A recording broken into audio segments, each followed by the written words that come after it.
May buntag.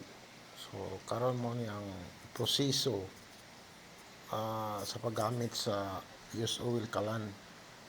So ikaduha na ni ang una kanang naitom sa ubos mo na atong blower. So nakataon na siya. Ikaduha mo na atong tangke gitagbutangan nato og used oil. So gikan na sa sakyanan nga oil na ako tagtubil. So kini akong gihimo para ni sa mga Bisaya version ni. Kay nakita mo nako ni sa YouTube daghan kay naghimo. Kining ako aron lang pod makatabang sa uban kung gusto mo magtipid, no, labi na sa mga naay okasyon na pista. So grabe ni kagamit kay tested na kayo nako ni pagpista. Tibok adlaw gasigas siya, so wala ko kahurot. So ikatulo, tagabrihan ako ang iyang gripo sa tangke. So aron mapunduhan na ang iyang tuluanan sa oil kay nakaanggol man guna siya. Butangan na to na daan og oil pundo. Kay kung dili na to butangan daan kay labi na kay first time pa ni. So ani ang proseso sa first time butangan daan. So nagtulo na siya ang used oil. So makita niyo dia sa ubos kanang nag letter B, no, una siya. So kung mapuno na siya mo ambak diri sa iya burner. So wala pa na napuno, sige pa na siya og tulo. Ingani ang proseso sa bag-o pa. Bag-o yung palit, ingani gyud sundon lang ninyo. Kay aron na maayo ang dagan kay kung dili ni masunod medyo makaproblema gihapon mo labi na sa mga bag-uhan na mag-operate. So dili gyud pwede, kailangan sundon gyud ang proseso ani sa pagpasiga. So step by step. So karon gatulo pa na wala pa na napuno. So karon puno naman to, tag-off na.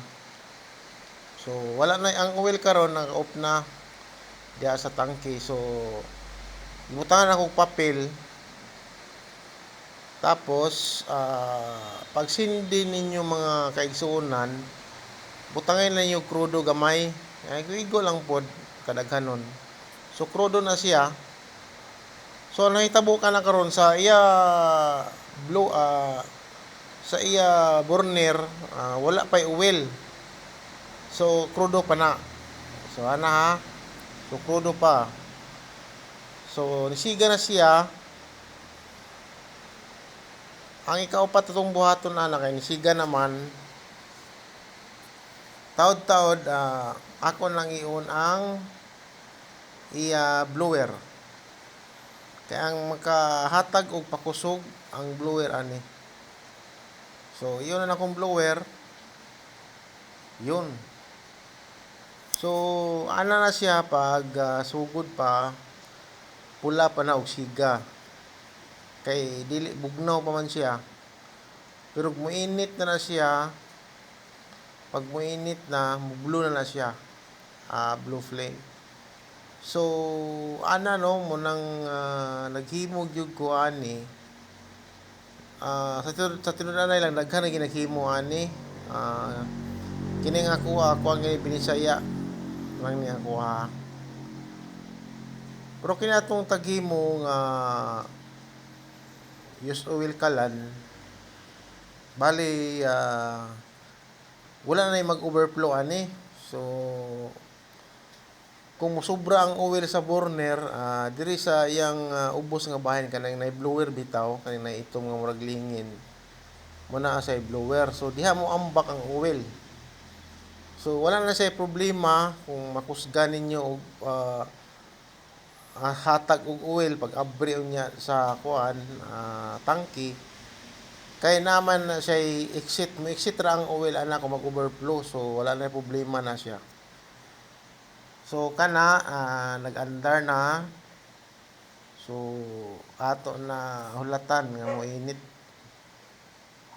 So ang pag-testing gyud oh, kailangan sundo nato kay para gwapo ang dagan. So kana siya pure pag na siya nga krudo. So kana siya kay adlawan man, so dili kayo maklaro o makita ang iya siga kay blue flame man gud siya. Dili kay na siya maklaro. Nagsiga na siya. Nya ang atong kamera kay medyo layo. Oh, ana siya. So ang posisyon ana gyud pwede nato kuhiton o ligawas na. Kay ang mahitabo man gud ana ang papel sa ilawom ug ang hangin pag dili nimo siya inganaon kulitugon posibilidad po siya nga mohinay ang saka sa kalayo or sa hangin kay hangin may nagdalaan eh. So kana siya medyo ang usuga dili pa kayo blue kay normal lang pag bagong sindi kuha na siya lahi pag color. So kini siya nag-blue na siya pero nagbalhin ko og posisyon kay nag-ulan. So nagpasilong ko. So mo na siya. Tanaw ninyo taga-abrihan na nako ang iya oil no. So patak ra na siya ang i-support nato. Patak lang.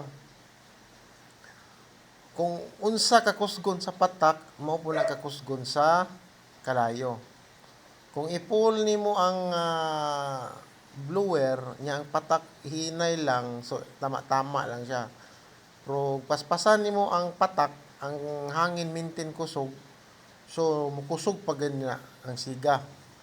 Pero pag kusog ani, kini siya nga siga is normal lang ang hangin ani nara sa tunga sa iya blower. So kung imong pakusgan og kuan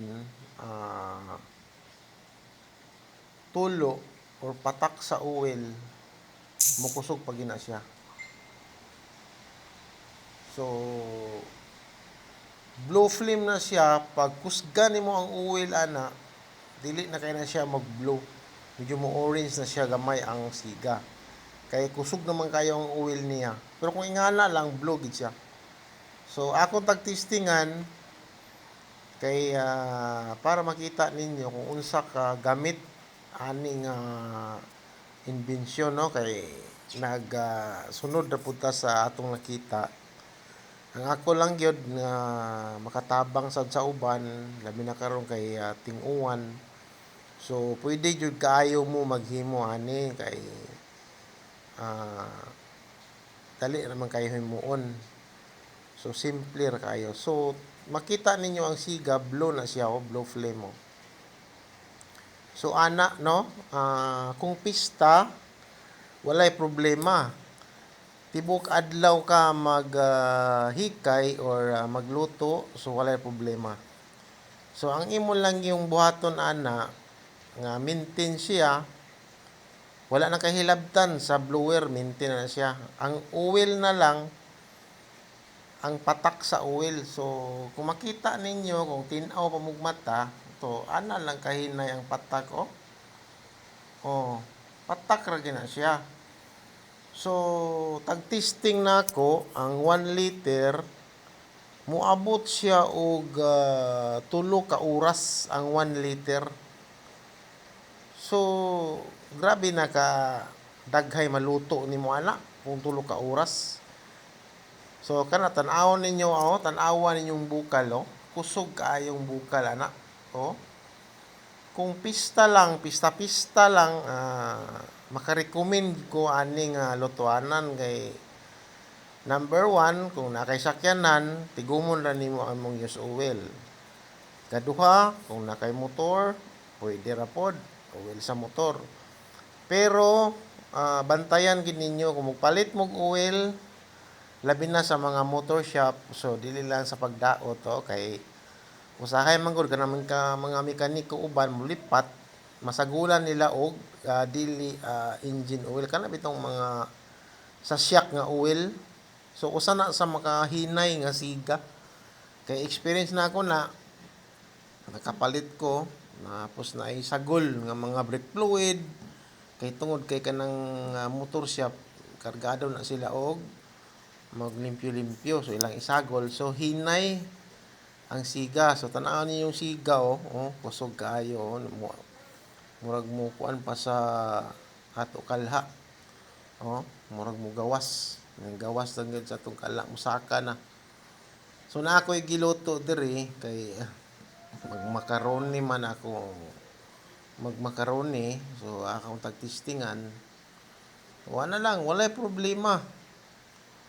problema sa kuan sa pagluto bisag tibok adlaw pa ang inyo lang monitoron ang oil so pwede ra every 2 hours magdugang lang mo kay ang atong butangan ng oil nara ni sa 2 liters ang sulod o 1.5 liters lang so every 2 hours lang mo magdugang ng oil mo na trabaho so kung magluto tuloy-tuloy na wala na may problema so ang atong kalaban ani is burnout lang kay kung burnout di kita ka-operate ani kay ngano nagamit matag kuryente kay naman tay blower pero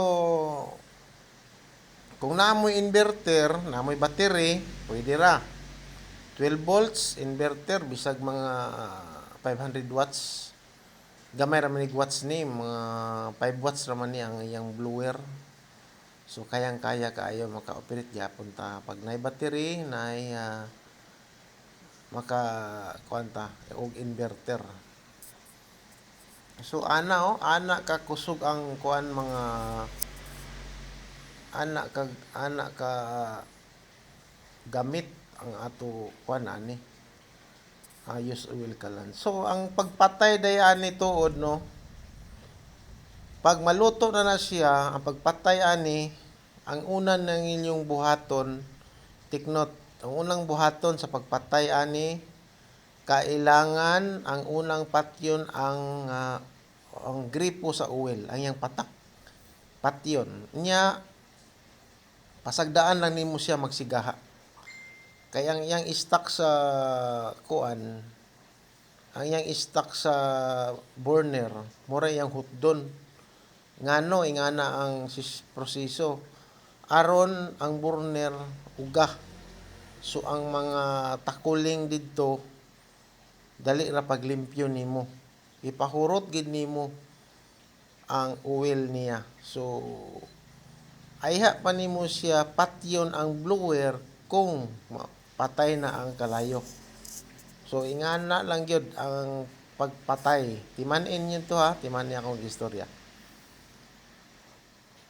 so kana siya padayon ta so ana no kagamit ning use oil kalan matud pa lagi pag pista dili na ka maproblema kay usahay baya kung pista pila pa ka bugha imong mahurot ang kahoy dadtong nyaging pista diri sa balay akong tagtistingan gyud naglata ko og panit sa baka alas 6 sa buntag nahuman kog lata mga alas 3 sa hapon tuloy-tuloy na ang siga walay putol-putol diretso walay probiyaan ra nako kaya akong gigamit po dili ni ingani nga style katumang dako og tangke nga mosulod og mga 10 liters so wala koy gihimo nga tubil-tubil sa use oil diretso ra gid siya ana lang gid siya so kay kini kay gamay man no pang kalha so every 2 hours and a half or 3 magtubil gid ta moray imong buhaton kung naa imo ani pwede gid mo muhimo ani kay sayon ra kayo himuon